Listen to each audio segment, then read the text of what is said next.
మీరు చూస్తున్నది V999 విశ్వం 999 news.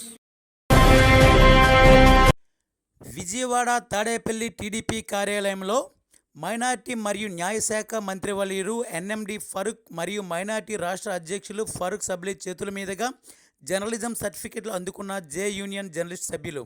ఈ కార్యక్రమం అనంతరం జే యూనియన్స్ క్యాలెండర్స్ కూడా ఆవిష్కరించడం జరిగింది. ఈ కార్యక్రమంలో మంత్రి ఎన్ఎండి ఫరూక్, రాష్ట్ర మైనార్టీ అధ్యక్షులు ఫరూక్ సబ్లీ, జే యూనియన్ రాష్ట్ర అధ్యక్షులు సంజయ్ రెడ్డి, ఇన్స్టిట్యూట్ ఎండి సాదిక్ మరియు జర్నలిస్ట్ సభ్యులు పాల్గొన్నారు.